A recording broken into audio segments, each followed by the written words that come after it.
It's the first renderings of what we're doing.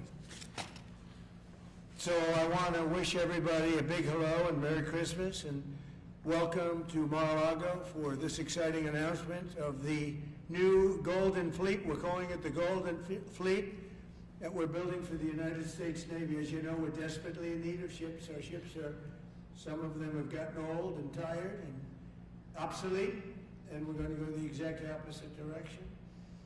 We're delighted to be joined by Secretary of War Pete Hegseth, who's doing a fantastic job, and Secretary of the Navy, John Phelan.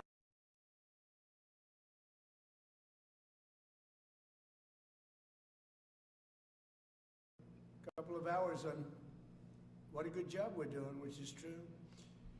As Commander-in-Chief, it's my great honor to announce that I have approved a plan for the Navy to begin the construction of two brand new, very large, largest we've ever built, battleships. You know, you used to build the Iowa, the Missouri, the Wisconsin, the Alabama, many others. We had big battleships. These are bigger, but they will have 100 times they'll be 100 times the force, the power, and there's never been anything like these ships. These have been under design consideration for a long time, and it started with me in my first term, because I said, why aren't we doing battleships like we used to? And these are the best in the world. They'll be the fastest, the biggest, and by far 100 times more powerful than any battleship ever built. So if you look at the Iowa, the Missouri, Wisconsin, Alabama, and others, but they were similar in size, some a little bit bigger than the others, but if you take the biggest one, it's 100 times more powerful. They're longer by a little bit, but and they're bigger ships, but they hold much more. They use the word lethality. Battleships are the largest, sturdiest, and most heavily armed vessel built specifically for naval combat. While America has built many new warships over the years, they've tended to be smaller, much smaller, and not conducive to where we are and where we're going, and peace through strength. But including, we've been building aircraft carriers. We're going to be upping that also. We're going to be going to a superior aircraft. We have the Ford class. We're going to be upping that to a different class of aircraft carrier. And we haven't built a battleship since 1994. These cutting-edge vessels will be some of the most lethal surface warfare ships. It will be actually the most ever built other than our submarines. We have submarines which will have, in many ways, even more lethality, and we have many of them under construction. Each one of these will be the largest battleship in the history of our country, the largest battleship in the history of the world ever built.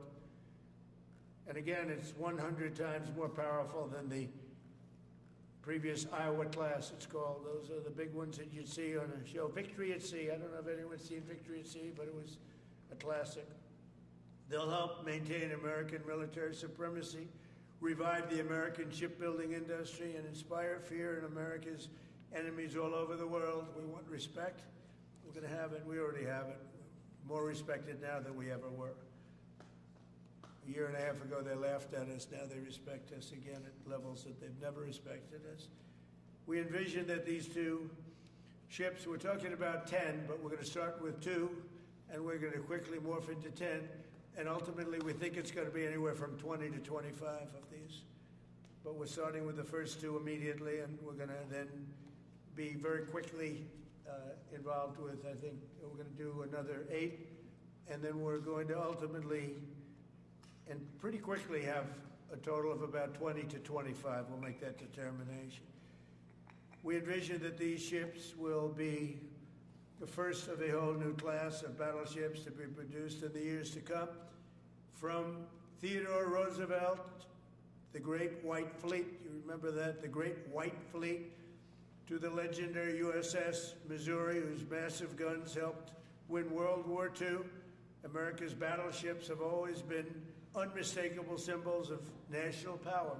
We stopped making them for whatever reason, I don't know.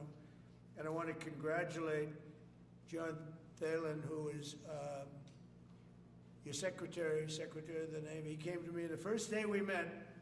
He talked about battleships, and I said, "You're absolutely on the right track." He said, "Why are we doing other things? We have missiles, which are much more expensive." By the way, these battleships have tremendous numbers of missiles, but they also have guns.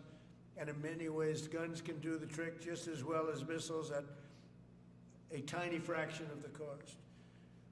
Once completed, these new 30 to 40,000 ton plus vessels will be the flagships of the American naval fleet, and there has never been anything built like them. And I just want to,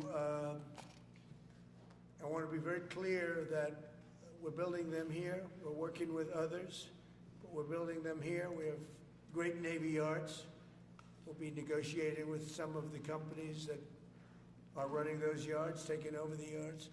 We used to build a ship a day during World War II. Now we don't do ships very much anymore. We do military ships, we do submarines. By the way, we're 15 to 20 years advanced in our submarines over anybody else. That was one of the things that I did in my first term. We make the best submarines by far in the world. We're at least 15 years advanced ahead of anybody else in submarine development. Most powerful, that's right, the most powerful weapon anywhere in the world, undetectable. So the battleships are going to be armed just in terms of guns and missiles at the highest level. They'll also have hypersonic weapons, many hypersonic weapons, state-of-the-art electric rail guns, and even the high-powered lasers that you've been starting to read about. We have lasers where you aim the laser at a target and it just wipes it out. We're going to have, there'll be the most sophisticated lasers in the world, and the most sophisticated laser in the world will be on the battleships that we're building. They'll also carry the nuclear-armed, sea-launched cruise missiles currently under development, which will be instituted pretty quickly, but they're under development and they've proven to be extremely lethal. The U.S. Navy will lead the design of these ships along with me, because I'm a very aesthetic person, alongside our partners in American industry, and we're going to have Pete Hegseth and Marco and a lot of very talented people involved, but a lot of it's already been done. We've been doing this for months. The construction will create thousands of American jobs. We're going to have the jobs be created. I mean, already we have factories being built unrelated to this, although AI will be a big factor when it comes to these ships. They'll be very AI controlled. Today's announcement is yet another step in our mission to make the United States Navy stronger than ever before. Again, when you talk about 100 times the power of these massive ships that we had years ago, it's pretty amazing. And next week I'm going to meet with the defense prime contractors. I'm going to meet with them here, Florida. And we're going to be talking about production schedules because they're too slow. We have many countries, allies, that are wanting to buy. We make the greatest equipment in the world, by far. Nobody's even close, but they don't produce them fast enough.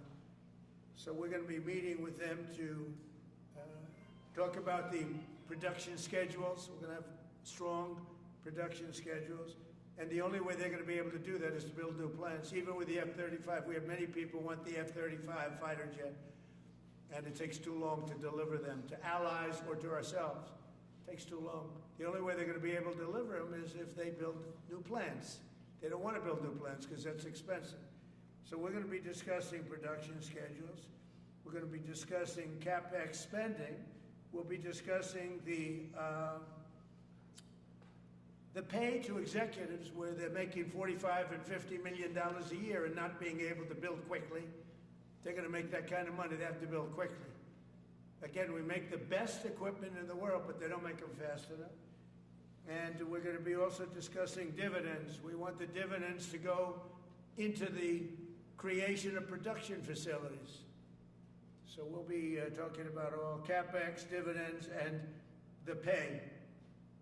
We're also going to be talking about buybacks. They spend so much money on buyback. They want to buy back their stock. I don't want them to buy back their stock. I want them to put the money in plant and equipment so they can build these planes fast, rapidly, like immediately. I mean, I have sold more planes than any president by far, times probably 20. So every time I go someplace, I sell 100 planes. That includes commercial planes, Boeings, etc., but it also includes fighter jets. And I'm always having to say 5 years, 6 years, 7 years, helicopters, Apache helicopters, many years. India bought them. They want to get them. They don't want to wait a long time. So we don't want to have executives making $50 million a year, issuing big dividends to everybody, and also doing buybacks. And then they say, well, we don't have the money to build the plant. They got to build plants. Plans to make F-35s, plans to make helicopters, plans to make the F-47 new jet. And that's it. And that's what I'm going to be talking to them about. They're going to start spending money on building airplanes and ships and the things that we need, not in 10 years and 15 years. We need them now. And we're strong about it. Last week, the Navy announced a brand new class of frigate, and they're going to be working with the South Korean company. Hanwha, a good company, recently agreed to invest $5 billion in Philadelphia Naval Shipyard. We're opening up the Philadelphia Shipyard. Once a great yard. Now it was a long time ago decommissioned, but now it's reopening. Working with the Navy and working with private companies. The record-setting defense bill I signed last week authorized $26 billion to build new ships, including destroyers and various others. We already have a lot of submarines, as you know, under construction. We're building a lot of submarines. I tell you, to be exact, we have right now 15 submarines under construction or ready to start. And we have, again, the greatest submarine in the world with our technology, like they talk about chips. Well, I would say submarines are a bigger deal than chips.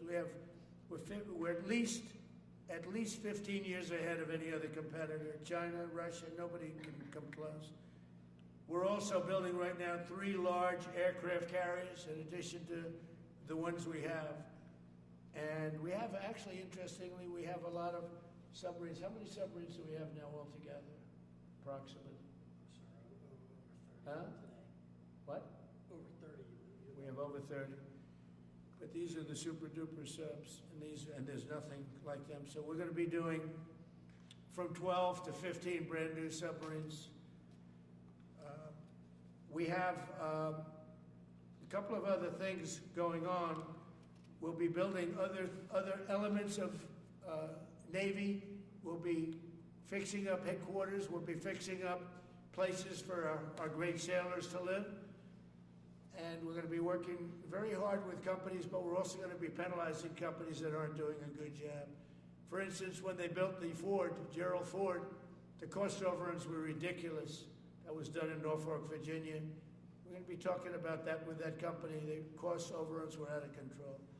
In World War II, the United States built upwards of 4 ships per day. Can you believe it? 4 ships a day, on average. And now there weren't all big warships, but there were ships, freighters, tankers. And it's a tragedy that we allowed this incredible capability just go astray. We don't do that much anymore. We do build our warships, but that's about it. But that's a lot.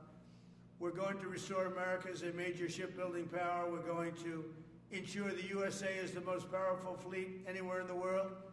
And long into the future, with battleships helping lead the way, and the submarines, and again, nobody competes with us on submarines. So I just want to thank everybody, and I'd like to ask Secretary Hegseth to say a few words, followed by the Secretary, but if you would, Secretary of the Navy. But Pete's doing a fantastic job. By the way, we have, drugs are down 96.2%. coming into the United States. 92.6 by sea. And soon we'll be starting the same program on land. The land is much easier. But every one of those boats that we knocked out saved 25,000 lives. So we save 25,000 lives every time we knock out one of those boats with the drugs pouring in, and you just have to see it. I mean, people say, "Oh, gee, do you think it was really drugs?" Well, just take a look. Bags all over the place. That's not fishing equipment. There's no fishing rods on those boats. They move fast. When you see a boat with 4 engines or 5 engines on, going 40, 50 miles an hour, well, they get hit. We save 25,000 lives every single time we knock out a boat, and it's over 96% stopped by sea. We're trying to figure out who the other 4% are, frankly. And we're going to have the same success, but even quicker, because it's much easier on land. If they want to come by land, they're going to end up having a big problem. They're going to get blown to pieces, because we don't want our people poisoned. 300,000 people died, probably last year 300,000. A lot of people say it was 200. Somebody said last night, it was only 175,000 people. That's like 3 stadiums, big football stadiums filled up with people died. But I think the real number is 300,000. We're not going to have that anymore. So we're doing a great job, and we enjoy doing it. Our border is secure. Our country is strong. Trillions of dollars is coming into our country from other countries and companies. They're building factories and plants, including auto plants, all over the United States of America. Without tariffs, they wouldn't be doing anything, although they were very happy with the November 5th election. But it's only because they want to avoid paying tariffs that they're all coming in. And again, the biggest number was $3 trillion in history. That was China many years ago. Now it's $18 trillion, and that's just in 10 months. We think we could hit $20 trillion. That's investment in the United States, including plant and equipment. So thank you very much, and I'll ask Pete to say a few words, and then John. If you have any questions, we'll take them. Thank you. Mr. President, you're exactly right. There are no fishing poles, no fishermen, and no fishing boats. Just drug dealers and narco-terrorists. And with every strike, we're saving American lives. No other president was willing to do real deterrence. That's exactly what's happening. It's an honor to be here, Mr. President, Mr. Secretary, Secretary Rubio, to talk about what peace through strength really looks like. You can talk about it, or you can invest in it, and you can build it. And that's exactly what President Trump is doing.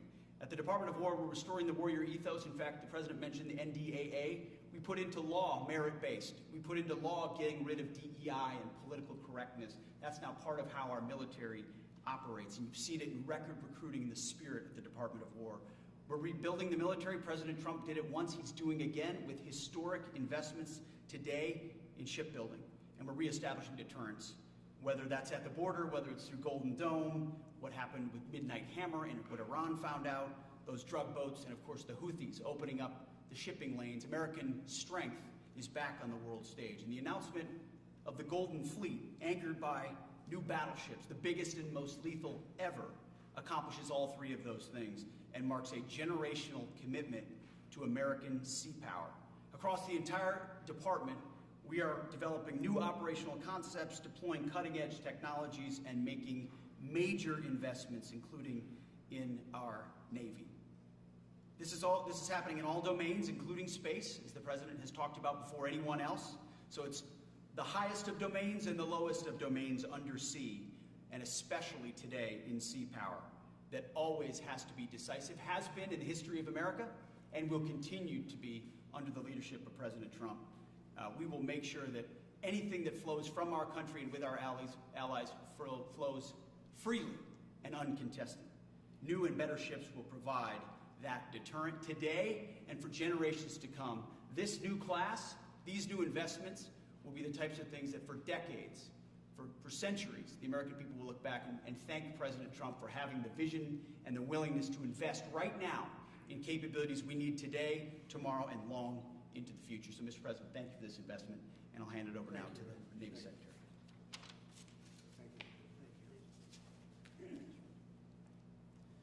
Mr. President, Secretary Hegseth, Secretary Rubio, thank you for being here on a very consequential day. From my very first conversation with President Trump about serving as the Secretary of the Navy, he's talked about the great Iowa-class battleship and why America doesn't build ships anymore with that kind of offensive firepower that takes the fight to the enemy. During my time in the job, I've talked extensively with our combatant commanders, like Admiral Paparo and Admiral Cooper, and our CNO, Admiral Cottle. And what I've learned is that not only is the President's idea a good one, it's something that Navy desperately needs and now has a formal requirement for. The future Trump-class battleship, the USS Defiant, will be the largest, deadliest, and most versatile and best-looking warship anywhere on the world's oceans. I want to thank the President for his vision to make this game-changing capability for the United States Navy. The Iowa was designed to go on the attack with the biggest guns, and that's exactly what will define the Trump-class battleships. Offensive firepower from the biggest guns of our era. This ship isn't just to swat the arrows. It is going to reach out and kill the archers. And for the first time in generations, we'll have a new leg in America's nuclear deterrence, because the Trump-class battleship will carry the nuclear-armed, sea-launched cruise missile. Striking dominance isn't all that the Trump-class battleship brings to the fight at sea. It has the size and capacity to serve as a flagship for our fleet commanders so that they can command and control naval forces far out to sea. As shown in the series, and the President mentioned it, Victory at Sea, Admirals Bull Halsey and Raymond Spruance commanded the war in the Pacific from their battleship flagships during World War II. Now this new battleship will command everything from warships to drones and everything in between. We're going to make battle groups great again. And this is just one piece of the President's Golden Fleet that we're going to build with the investments he talked about. A new frigate, the right frigate, the one our warfighters have told us they need. More amphibious power for our Marines with new capabilities like the medium landing ship. As part of the Navy's high-low mix, we're moving out aggressively on unmanned vessels with funding from the President's One Big Beautiful Bill to bring options to the fight and pull new, non-traditional defense partners into the American shipbuilding ecosystem. And we're making a generational investment in support ships. Logistics wins wars, and that kind of shipbuilding is the spark that will ignite the industrial base and help power the commercial shipbuilding that the President has called for. Under your leadership, Mr. President, we will have more tonnage and firepower under construction than ever before in our history. Building the President's Golden Fleet means jobs across the United States, now. There'll be work for shipyards everywhere, from Philadelphia to San Diego, from Maine to Mississippi, from the Great Lakes to the Gulf Coast. And for manufacturers that will build components for this battleship in every state. The President has been clear. We must bring back our American maritime industrial might. And he has told me many times that as Secretary of the Navy, it is my job to equip our sailors to win the fight at sea with the finest ships in our history. To conclude, the USS Defiant battleship will inspire awe and reverence for the American flag whenever it pulls into a foreign port. It will be a source of pride for every American when it brings home our brave sailors who will sail defiant, raise their fists, and say, "We are peace through strength." And our adversaries will know when the Trump-class USS Defiant appears on the horizon, American victory at sea is inevitable. Thank you, Mr. President. Now when a conflict arises, you are going to ask not one, but two questions. Where are the carriers, and where are the battleships? Thank you. Thank you very much. I just want to mention that John Phelan is one of the most successful businessmen in the country, in our country. Been a tremendous success, and he wanted to do this, and for nothing. He's taken probably the largest salary cut in history, but he wanted to do it. He wants to rebuild our Navy, and you needed that kind of a brain to do it properly. So I just wanted to give you a little information on him, which is probably enough. But one of the most successful men in the country, and he's that because he understands it, and he understands finance in addition to what we're talking about. Somebody who's doing a fantastic job is Marco Rubio, Secretary of State. And Marco, maybe say a few words, and then we'll answer some questions. Thank you. Thank you, Mr. President. And I don't have much to add. This is a phenomenal presentation. Thank you, Mr. President. This is American industrial power returning. This is the ability, once again, to rebuild, to have industry in the United States. This is generational in the change, not just in terms of applying American war power, increasing our ability to protect the seas. The U.S. Navy is the single biggest source of peace in the world of all of our forces because it gives us a global footprint. But it rebuilds American industrial capacity. The ability to make things again in our country has been critical to what the President's agenda has been all about, and this is a tangible reminder of it. And I know the country's grateful for it, and generations of Americans will be grateful for it. So thank you. Thank you, Mark. By the way, I think I'd just like to point out that these ships are made of steel as opposed to aluminum. It's a big difference, as you know. Battleships, the great battleships, had 6- and 7-inch steel hulls, and these are going to be likewise made out of very powerful steel. Our steel industry is coming back very strongly, by the way. It's coming back at record numbers, and we're going to be using them for the steel, but as opposed to an aluminum side, which, in all fairness, is not the same. So, John, we're going with all steel, I understand. And it's going to be something that people are surprised, more expensive, but not even comparable in terms of the importance and the strength. Yeah, please. What's your timetable for these first two ships, and do you see them as a counter Yeah, to China? we'll start almost immediately, and we'll probably talking about 2.5 years. And in terms of the mission, do you see it as a counter to China? It's a counter to everybody. It's not China. We get along great with China. I have a great relationship with President Xi, and not China. It's just everybody. You don't know who comes along, but we just wanted peace through strength. Hopefully we never have to use them, but there will never be anything built like these. Think of it. Those battleships are incredible. These have 100 times the power. Think of that. I mean, and they were big and they were powerful. You know, I thought about taking some that are in dry dock and changing them, and then when I said that, you know, if we did, would be about, we could increase, if we doubled them, they'd be at like just a tiny fraction of what one of these was. This is the new technology, which is incredible. So we decided pretty early on not to do that. Yeah, please. Mr. President, Julio Rosas with Most Peaceful Media.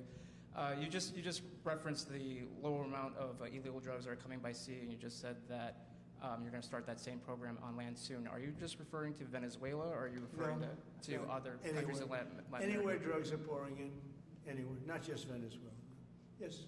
Speaking of Venezuela, oil, what are we going to do with the oil that we have? Going to do with what? The oil that has been seized.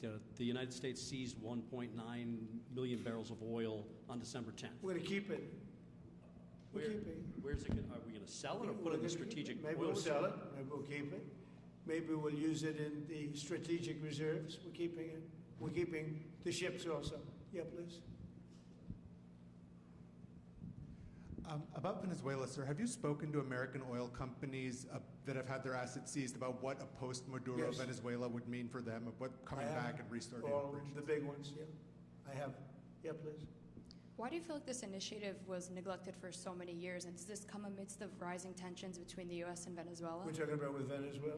Yes. Well, you had a different kind of a president before me. They didn't mind being ripped off. They didn't mind being robbed. They didn't mind drugs pouring into our country. They didn't mind the jails of Venezuela and Trinidad, Nicaragua being emptied into the U.S., where they take over Colorado and other places. I do mind. So you had a different kind of a president. I hope people are enjoying it because we've never been respected more than we are now. Yeah, please. Thank you. Thank you, Mr. President. Were you surprised by the number of photos of Bill Clinton in the Epstein files? And can you commit to their By full... what? And were you surprised by the number of photos of Bill Clinton in the Epstein files? And can you commit to their full release by the end of the year? Some of the victims were protesting that too many of them were redacted. I know there are a lot of people that are angry about all of the pictures of other people, you know, but I think it's terrible. Look, I like Bill Clinton. I've always gotten along with Bill Clinton. I've been nice to him. He's been nice to me. We've always gotten along. Respect him. I hate to see photos come out of him, but this is what the Democrats, mostly Democrats, and a couple of bad Republicans are asking for. So they're giving their photos of me too. Everybody was friendly with this guy. either friendly or not friendly, but they, you know, he was around. He was all over Palm Beach and other places. The head of Harvard was his best friend, Larry Summers, and Bill Clinton was a friend of his. But everybody was. I actually threw him out of Mar-A-Lago, and as a person that was in Mar-A-Lago, I threw him out. Mar-A-Lago this is Mar-A-Lago. It's the hottest place I think it's the hottest place in the world, but it's the hottest place in Florida, and everybody would come here. He'd come here. We actually threw him out. But no, I don't like the pictures of Bill Clinton being shown. I don't like the pictures of other people being shown. I think it's a terrible thing. I think Bill Clinton's a big boy. He can handle it. But you probably have pictures being exposed of other people that innocently met Jeffrey Epstein years ago, many years ago, and they're highly respected bankers and lawyers and others, and they'll end up, because of guys like Massey, who's a real lowlife, whose polls are down to about 9%, by the way, in the great state of Kentucky. If you look at Kentucky, Kentucky is such a great place, but I don't know, they've got a couple of people on there that are very strange in terms of leadership, but Massey's a loser, and he likes it, and he works with the Democrats. He's just being used by the Democrats, because what this whole thing is with Epstein is a way of trying to deflect from the tremendous success that the Republican Party has. Like, for instance, today we're building the biggest ships in the world, most powerful ships in the world, and they're asking me questions about Jeffrey Epstein. I thought that was finished. I believe they gave over 100,000 pages of documents, and there is tremendous backlash. It's an interesting question, because a lot of people are very angry that pictures are being released of other people that really had nothing to do with Epstein, but they're in a picture with him because he was at a party, and you ruin a reputation of somebody. So a lot of people are very angry that this continues. A lot of Republicans are angry because of the fact that it's just used to deflect against a tremendous success. Look, we have $18 trillion coming into our country. We have, I believe, we're going to have the most successful economy in history. We inherited a mess. Now prices are coming way down. Gasoline is less than $2 in some states. $1.99, $1.97, $1.95 a gallon. $1.95. Think of that. A gallon. Nobody ever thought they'd see that. They don't want to talk about that. They want to talk about Epstein. And the problem is a lot of Democrats are being caught up in the web, like Larry Summers. Larry Summers was the head of Harvard. He's now been forced to resign from every board he's on, and he was thrown off the Harvard board. Now he was at Epstein's Island a lot. I wasn't. I never went there, by the way. But fortunately, it's nice. But I never went there. But a lot of people did go there. But instead of talking about the battleships, or instead of talking about most favored nations drugs, we're bringing down drug prices like at a level that has never even been thought of, by thousands. Think of it, by 1,000%, by 1,200, 1,300, 1,400% in some cases. A drug that sells for $10 in London is costing $130 in New York. We're bringing it down to $20, and they're going to go up to 20. So they're going from 10 to 20, which is a doubling. It's a doubling. That's a lot, but it's a doubling. But we're going down to 20. So we're going down, if you can do your own math, but it's 2,000%, 3,000%. It's pretty amazing. And you know, the New York Times had a story about it, a small story, way in the back of the paper. It's the single biggest thing to happen with respect to drugs probably in 50 years. It's never been anything like this. In my first term, I was able to get drug prices down 0.25%. It's the first time in 28 years that they went down. 0.25%. I was so proud of myself. Now we're doing them 2,000%, 1,500%, 1,200%. That pill that sold for $130 will now be selling, as an example, for $20, because the rest of the world took advantage of us. Without tariffs, I could have never done it. I called up the heads of the countries, as an example. France, I spoke to a very good man, President Macron of France, and I said, Emmanuel, you have to raise your drug prices. He said, no, we will not do that. I said, you have to. He said, no, I don't want to do that. Look, you ask me if we go to $10 to $20, you're going to come way down to 20. We don't want to do that. Now, in all fairness, no other president even tried. But if they did try, there was actually a fake story in stupid USA Today. I didn't even think they'd make it anymore. I haven't. But I saw a story where Biden was trying to do this. Biden never tried to do it. Biden didn't know he was alive. He never tried to do it. But they're taking it from $10 to $20. So he would say, and the other leader said the same thing. No, we won't do it. I said, no, you're going to do it 100%. They said, nope, we're not doing it. We're not going to double our price. Because, again, if you go from $10 to $20, they're doubling their price. We're coming down, though, from $130 to $20, because we're going to get the lowest drug prices in the world. Whatever the lowest price is called favored nations, we're going to have the lowest price. So I said, no, you're going to. No, I will not do this. Politically, it's unacceptable. I said, Emmanuel, you're going to do it 100%. Please accept it now. Be nice. You're going to do it 100%. No, I will not. I said, yes, you will. He said, why do you keep telling me I am when I'm not? Because if you don't do it, I'm going to put a 25% tariff on everything France sells into the United States of America. And that's approximately 20 times more than I'm asking for with respect to drug prices. He said, I see. I agreed to do it. Every other country said the exact same thing. They all said, no, I will not do it. I said, all right, on Monday morning you'll have the 25% tariff, everything you sell. In the case of France, it was wine, champagne, cars, everything they sell. It's 25 to 30 times the price of what we're talking about, at 25%.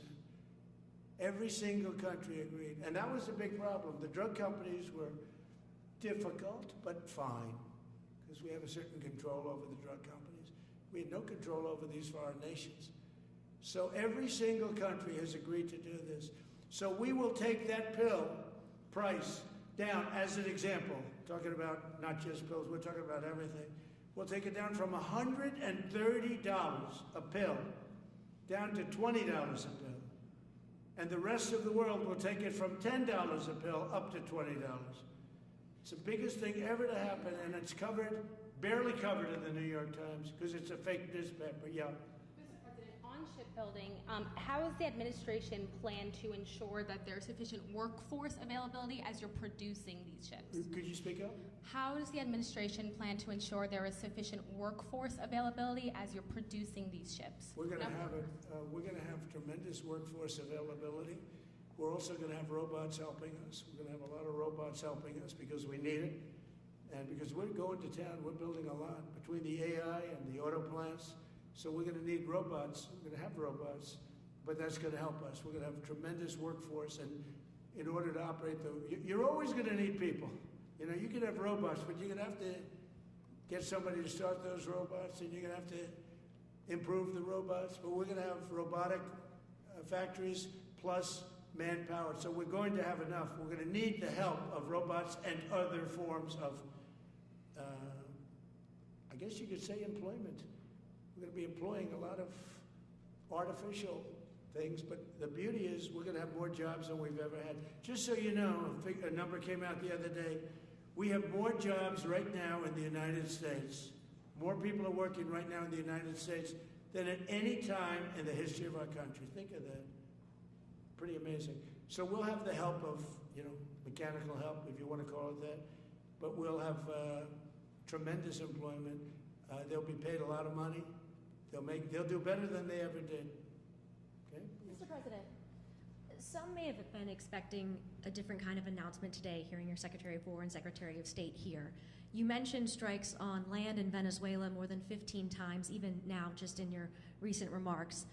Why should Maduro take your threats seriously? And he can do whatever he wants. What's your end game? Maduro? What's your end game? There's no answer. He can do whatever he wants. I mean, we have a massive armada formed, the biggest we've ever had, and by far the biggest we've ever had in South America. He can do whatever he wants. It's all right. Whatever he wants to do. If he wants to do something, if he plays tough, it'll be the last time he's ever able to play tough. But they sent their prisoners into us. They sent people from jails, prisons. They sent people from mental institutions and insane asylums into the United States. Just walked right in because Biden had an open border policy. What the Biden administration did to our country can never be forgotten. They took in millions and millions, 25 million people over the course of 4 years. Many of those people were murderers and drug dealers, prisoners, rough prisoners. 11,888 murderers. More than half of them killed more than one person. They came into our country. Now, I spoke to Christine Ohm today. I spoke to Tom Holman today. He came down to see me. And we had a great meeting. They've done an amazing job. We're getting them out. We're getting them out very fast. But this should have never happened. But Venezuela was one of the... Venezuela took advantage of the open borders that Biden created more than any other country. Tren de Aragua, we had gangs all over. Look, I mean, you have a very weak governor in Colorado. Look what happened in Colorado where they would occupy apartment houses. And he didn't want to do anything about it because he was scared. Any other questions? Yeah, go ahead, please. So in response to the United States taking sanctioned oil from Venezuela, Colombian President Gustavo Petro criticized the United States by saying, well, the Southwest is stolen land and that it should be returned to Latin America. I just wanted to know what your response to that is. Well, he has to watch because, you know, he's got drug factories. They make cocaine in Colombia. And he's no friend of the United States. He's very bad guy. And he's got to watch his ass because he makes cocaine and they send it into the United States of America from Colombia. We love the Colombian people. I love the Colombian people. They're great people, energetic, smart, great. But their new leader is a troublemaker. And he better watch it. He better close up those cocaine factories. They have at least 3 major cocaine factories. We know where they are. He better close them up fast, yeah. By the way, it's made and sold into the United States. Comes through Mexico. Thank you, sir. You've named Governor Landry to be new special envoy to Greenland. Yeah. How do you? What do you see that role entailing? And is it still your intention that Well, he Greenland called become me, part of and the you know, U.S.? he viewed Louisiana, the Louisiana Purchase. He said, "I'm governor of Louisiana," and he said, "I would love." I didn't call him; he called me. He's very proactive. He's a great guy. He's a deal guy. He's a deal maker type guy. And we need it for national protection. We need Greenland for national protection. They have a very small population. And I don't know, they say Denmark, but Denmark has spent no money. They have no military protection. If they say that Denmark was there 300 years ago or something with a boat, well, we were there with boats too, I'm sure. So we'll have to work it all out. But he felt very strongly, we need it for we need Greenland for national security. Not for minerals. We have so many sites for minerals and oil and everything. We have more oil than any other country in the world. We need Greenland for national security. And if you take a look at Greenland, you look up and down the coast, you have Russian and Chinese ships all over the place. We need it for national security. We have to have it. And he wanted to lead the charge. So we're making him, Marco, today, a special envoy to Greenland. Greenland's a big deal. Yeah.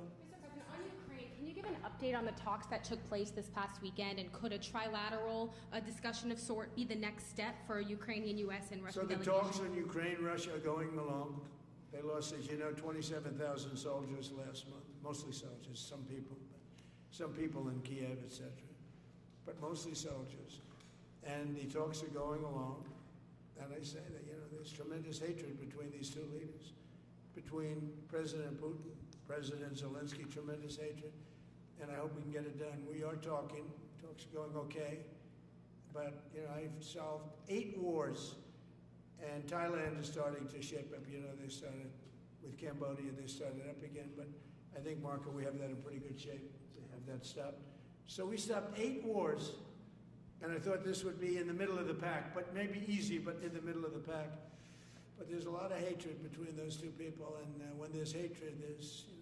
But we stopped one war 38 years, one war 35 years, one war was going on for 32 years. And we stopped, think of it, we stopped a potential nuclear war between Pakistan and India.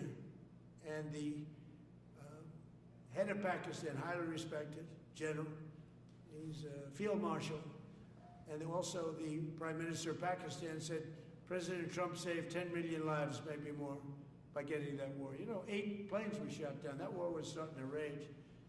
And he actually said the other day that President Trump saved 10 million lives, maybe more.